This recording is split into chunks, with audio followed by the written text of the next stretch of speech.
बच्चे धन से संभलते हैं कि समय देने से संभलते हैं? बच्चे, कृष्ण जी अपने घोड़ों को क्या देते थे? समय देते थे ना। दिन भर घोड़े युद्ध में लड़ते रहे और लड़ने के बाद शाम को जब अस्तबल में बांधा तो कृष्ण जी भी थके हुए रहते थे, उसके बाद भी अपने घोड़ों को समय देते थे। मैं पूछना चाहता हूं कि आप अपने घर में जो बंधे हुए घोड़े हैं उनको समय भी देते हैं कि नहीं देते? पैसा तो देते होंगे, ये बात तो मैं मानता हूं। मैं मानता हूं कि आपने अपने घर के अंदर किसी बात की कोई कमी नहीं रखी होगी, लेकिन रात को इस चीज की कभी उत्सुकता मन के अंदर रही कि रोज रात को 9, साढ़े 9, पौने 10 बजे दुकान बंद करते हैं। कोई ऐसा रूल बनाया होता कि जिस रूल में हम रात को 9 बजे दुकान बंद कर देंगे, 9 बजे दुकान बंद करने के बाद हमको 1 घंटा अपनी फैमिली के एक एक घोड़े को देना है, घोड़ा हो या घोड़ी कोई भी हो। समय देते हैं कि नहीं, बस इतना पूछना चाहता हूं। उत्तर शायद ना पे आएगा, क्योंकि आपके पास समय ही नहीं बचा। समय, घड़ी का तेज मद्दा बंद हो सकता है, लेकिन काल की गति एक जैसी चलती है बंधुओं। रोज सुबह अपने टाइम पर सुबह होती है, शाम अपने टाइम पर होती है। वो जो आपके घर के अंदर की जो दीवार है, दीवार में घड़ी टंगी है, उसमें हो सकता है कि आपकी दीवार की घड़ी थोड़ी मद्दी चल रही हो। जब दुनिया की घड़ी में 8 बज रहे हो तो हो सकता है आपकी घड़ी में पौने 8 बज रहा हो। या फिर ऐसा भी हो सकता है कि वो दीवार घड़ी जब दुनिया की घड़ी में 8 बज रहे हो तो 8:25 बजा रही हो। ऐसा भी हो सकता है कि वो दीवार की घड़ी बिल्कुल बंद पड़ी हो, न कम बता रही हो न ज़्यादा बता रही हो। लेकिन काल की जो गति होती है वो एक समय पर एक रिदम पे चलती है। एक रिदम पे आपका पूरा जीवन चलता है, बच्चों का जीवन चलता है। आप अगर अपने घर के बच्चों को समय नहीं देते हैं, कितने सारे ऐसे माता पिता होंगे जिनके पास समय नाम की तो कोई चीज़ होगी ही नहीं। सुबह 8 बजे से लेकर के शाम को 9:30 बजे तक या तो उनको अपना व्यवसाय दिखता है, या उनको अपनी पर्सनल लाइफ दिखती है, या फिर वो किसी अन्य कामों में व्यस्त रहते हैं। लेकिन घर के जो घोड़े थे, एक फैमिली में एक आदमी मुखिया है और एक आदमी के मुखिया होने के बाद उसके आश्रित रहने वाले 7, 8, 6, 5 ऐसे लोग होते हैं। किसी भी समृद्ध परिवार में संख्या 14, 15 से लेकर के 20, 22, 24 तक हो सकती है। उस वक्त रथी की जवाबदारी और बढ़ जाती है कि हमको अपने घर के छोटे से छोटे घोड़े में और बड़े से बड़े घोड़े में एक बार समय तो देना पड़ेगा। हो सकता है आप समय देने के मामले में बिल्कुल फेल निकले, लेकिन शुरुआत करिएगा सुनने के बाद। कल मुझसे एक व्यक्ति ने बहुत अच्छी बात कही। कल शाम को आकर के वो सज्जन हमसे कहते हैं, महाराज जी आप रोज अपना टॉपिक क्यों बदल देते हैं? कल कोई टॉपिक था, आज कोई टॉपिक है, फिर कल कोई टॉपिक बदल देते हैं। तो हमने उससे एक ही बात कही कि भैया देखो, हमारी स्थिति ठेला की सब्जी बेचने वाले ठेले में सब्जी बेचते हैं ना, उसके जैसी रहती है।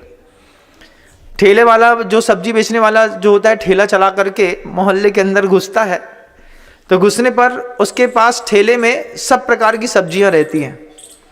और सब प्रकार की सब्जी में कुछ ताज़ी सब्जी होती है, कुछ बासी सब्जी होती है, कुछ पुराने नींबू रहते हैं तो कुछ नई पालक धनिया रहती है, कुछ टमाटर नए रहते हैं, कुछ पुराने रहते हैं। ठेला वाला जब किसी मोहल्ले में घुसता है तो घुसते वक्त ठेले वाले को पता रहता है, देखिए आवाज आ रही है, कोइंसिडेंस। ठेले वाले को पता रहता है कि हमारे पास ये ताजी सब्जी है। मान लीजिए टमाटर ठेले वाले ने ताजे लेकर के आए हैं, पालक धनिया पत्ती ताजी लेकर के आया है। लेकिन कोई आता है, कोई बासा माल खरीदता है, कोई कुछ खरीदता है, कोई कुछ खरीदता है।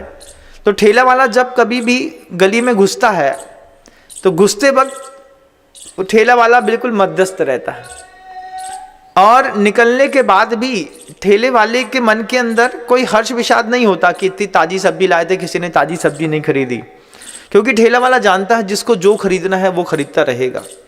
हमने सामने वाले को यही कहा कि भैया हमारी स्थिति सब्जी मंडी में ठेला लगा करके सब्जी बेचने वाले के जैसी है।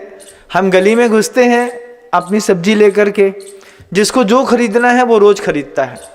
किसी को फैमिली पर्सन्स होते हैं तो वो खरीदता है, कोई आत्मा की बात खरीदता है, कोई चाइल्डहुड से रिलेटेड कोई चीज़ लेता है, कोई किसी और चीज़ में धार्मिक सिद्धांतों की कोई चीज़ें लेता है। एक समृद्ध उद्बोधनों में सब रहता है, जिसको जो निकालना हो, इसलिए रोज टॉपिक चेंज करने पड़ते हैं। उनने कहा हमसे, पहले तो आप कथानक कहते थे, सीरीज चलती थी आपकी वेब सीरीज के जैसी।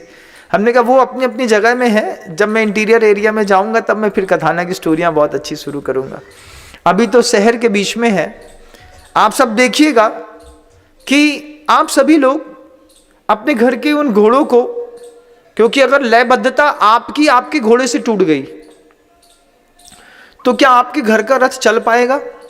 मैंने शुरुआत में कहा ना कि दुश्मन हो, घर हो या शरीर, अगर लयबद्धता टूट जाती है तो बिखरने में ज़्यादा समय नहीं लगता।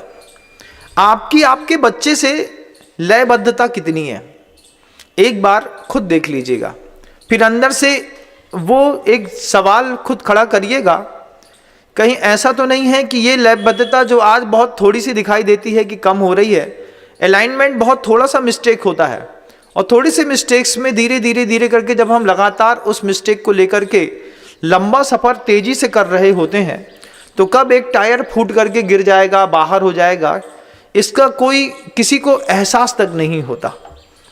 ये परिवार की लयबद्धता एक नीति है, बहुत अच्छी है कि अश्व शस्त्रम शास्त्रम वाणी वीणा नरश्च नारिश्च। कौन कौन सी चीजें? फिर से बोलता हूं, अश्व शस्त्रम शास्त्रम वाणी वीणा नरश्च नारिश्च। फिर कहते हैं पुरुष विशेषम प्राप्यम ही योग्या अयोग्या भवंती। ये 7 चीजें हैं। एक अच्छा घोड़ा हो और अच्छे मालिक मिल जाए तो अच्छा घोड़ा अच्छा मालिक पाने के कारण और अच्छा हो जाता है। शस्त्र हो, वो शस्त्र भी उसको श्रेष्ठ व्यक्ति का सहयोग मिल जाए तो शस्त्र की भी कीमत बढ़ जाती है। घर के अंदर छोटे से बच्चे के हाथ में चाकू नहीं देते, क्यों? जे सब्जी काटत अपनी उंगलियां काट लें, क्योंकि शस्त्र तो है लेकिन चलाने वाला श्रेष्ठ नहीं है। जय जिनेंद्र, अगर आपको मेरी वीडियो अच्छी लगती है तो प्लीज़ मेरे चैनल को सब्सक्राइब करिए, लाइक करिए, शेयर करिए। इसी तरह से अपना प्यार मुझे देते रहिए।